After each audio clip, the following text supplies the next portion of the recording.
Hi friends, JPM vision YouTube ചാനലിലേക്ക് ഏവർക്കും സ്വാഗതം. SSLC പരീക്ഷ എഴുതുന്ന വിദ്യാർത്ഥികൾക്കായി ഗണിതശാസ്ത്രത്തിലെ വളരെ പ്രധാനപ്പെട്ട ചോദ്യങ്ങളും അവയുടെ ഉത്തരങ്ങളുമാണ് ഈ ചാനലിലൂടെ നിങ്ങൾക്കിപ്പോൾ ലഭ്യമായിക്കൊണ്ടിരിക്കുന്നത്. മാത്തമാറ്റിക്സ് ഓഫ് ചാൻസ്, സാധ്യതകളുടെ ഗണിതം എന്ന പാഠഭാഗത്ത് നിന്ന് മുൻ വർഷങ്ങളിലെ പരീക്ഷകളിൽ ചോദിച്ചതും ഇനി ചോദിക്കാൻ സാധ്യതയുള്ളതുമായ ചോദ്യങ്ങളും അവയുടെ ഉത്തരങ്ങളുമാണ് ഇപ്പോൾ ഈ ചാനലിലൂടെ നിങ്ങൾക്ക് ലഭിക്കുന്നത്. അത്തരത്തിൽ വളരെ പ്രധാനപ്പെട്ട ഒരു ചോദ്യമാണ് ഇന്ന് ഈ വീഡിയോയിൽ അപ്ലോഡ് ചെയ്തിട്ടുള്ളത്. നിങ്ങൾ ആദ്യമായാണ് ഈ ഒരു ചാനൽ കാണുന്നത് എങ്കിൽ ചാനൽ സബ്സ്ക്രൈബ് ചെയ്യുക, ബെൽ ബട്ടൺ ഇനേബിൾ ചെയ്യുക. നമുക്ക് ചോദ്യത്തിലേക്ക് പോകാം.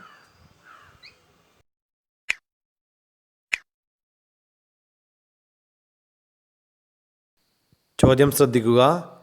A box contains some green balls and some blue balls. 7 red balls are put into it. Now the probability of getting a red ball from the box is 7/24 and that of blue ball is 1/3. How many balls are there in the box? How many of them are blue? What is the probability of getting a green ball from the box? ഒരു പെട്ടിയിൽ പച്ച നിറത്തിലുള്ള കുറേ പന്തുകളും നീല നിറത്തിലുള്ള കുറേ പന്തുകളുമുണ്ട്. അതിലേക്ക് ചുവപ്പ് നിറത്തിലുള്ള 7 പന്തുകൾ കൂടി ഇടുന്നു. ഇതിൽ നിന്നൊരു പന്തെടുത്താൽ അത് ചുവന്നതാകാനുള്ള സാധ്യത 7/24 നീലയാവാനുള്ള സാധ്യത 1/3. പെട്ടിയിൽ ഇപ്പോൾ ആകെ എത്ര പന്തുകളുണ്ട്? നീല നിറത്തിലുള്ള പന്തുകളുടെ എണ്ണം എത്രയാണ്? പെട്ടിയിൽ നിന്നൊരു പന്തെടുത്താൽ അത് പച്ചയാവാനുള്ള സാധ്യത എന്താണ്? ഈ ചോദ്യത്തിന് എങ്ങനെ ആൻസർ ചെയ്യാമെന്ന് നോക്കാം. ചോദ്യത്തിൽ ചുവന്ന പന്തുകളുടെ എണ്ണം 7 എന്ന് തന്നിട്ടുണ്ട്. അതേപോലെ ചുവന്ന പന്ത് കിട്ടാനുള്ള സാധ്യത 7/24 എന്നും തന്നിട്ടുണ്ട്. സാധ്യത കണ്ടുപിടിക്കാൻ പന്തുകളുടെ എണ്ണത്തെ ആകെ പന്തുകളുടെ എണ്ണം കൊണ്ട് ഹരിക്കുകയാണ് വേണ്ടത്. ഇവിടെ ചുവന്ന പന്ത് കിട്ടാനുള്ള സാധ്യത 7/24 ആയതിനാലും ആകെ ചുവന്ന പന്തുകൾ 7 എന്ന് തന്നതിനാലും ആകെ പന്തുകളുടെ എണ്ണം 24 ആണെന്ന് നമുക്ക് പറയാം. ഇതിൽ രണ്ടാമത്തെ ചോദ്യം നീല നിറത്തിലുള്ള പന്തുകളുടെ എണ്ണം എത്രയാണ് എന്നതാണ്. അതിനായി നീല നിറത്തിലുള്ള പന്തുകളുടെ എണ്ണത്തെ x എന്നെടുക്കാം. നീലപ്പന്താവാനുള്ള സാധ്യത 1/3 ആണെന്ന് ചോദ്യത്തിൽ തന്നിട്ടുണ്ട്.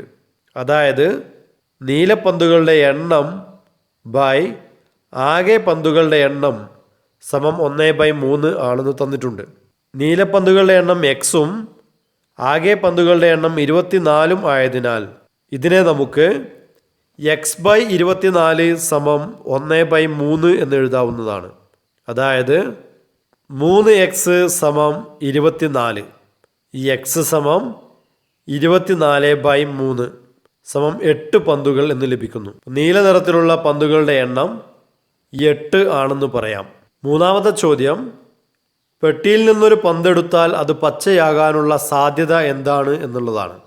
ആകെ പന്തുകൾ 24ഉം ചുവന്ന പന്തുകളുടെ എണ്ണം 7ഉം നീലപ്പന്തുകളുടെ എണ്ണം 8ഉം ആയതിനാൽ പച്ചപ്പന്തുകളുടെ എണ്ണം എന്നത് ആകെ പന്തുകളുടെ എണ്ണത്തിൽ നിന്ന് നീലപ്പന്തുകളുടെയും ചുവപ്പ് പന്തുകളുടെയും എണ്ണത്തെ കുറയ്ക്കുന്നതായിരിക്കും.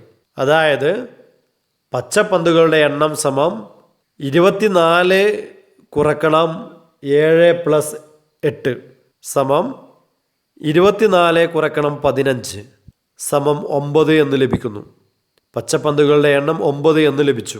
പച്ചപ്പന്താവാനുള്ള സാധ്യതയാണ് നമുക്ക് കണ്ടുപിടിക്കേണ്ടത്. പച്ചയാവാനുള്ള സാധ്യത സമം പച്ചപ്പന്തുകളുടെ എണ്ണം ബൈ ആകെ പന്തുകളുടെ എണ്ണം. പച്ചപ്പന്തുകളുടെ എണ്ണം 9 എന്ന് ലഭിച്ചു. ആകെ പന്തുകളുടെ എണ്ണം 24 ആണെന്ന് നമുക്കറിയാം. ഇതിൽ നിന്നും പച്ചയാവാനുള്ള സാധ്യത സമം 9/24 എന്ന് എഴുതാവുന്നതാണ്. അതായത് 3/8 എന്ന് ലഭിക്കുന്നു. 4 മാർക്കിന് ചോദിക്കാറുള്ള ഇത്തരം ചോദ്യങ്ങൾ ടെക്സ്റ്റ് ബുക്കിലും മറ്റും ധാരാളമുണ്ട്. ചോദ്യങ്ങൾ കണ്ടെത്തി പരിശീലിക്കുക.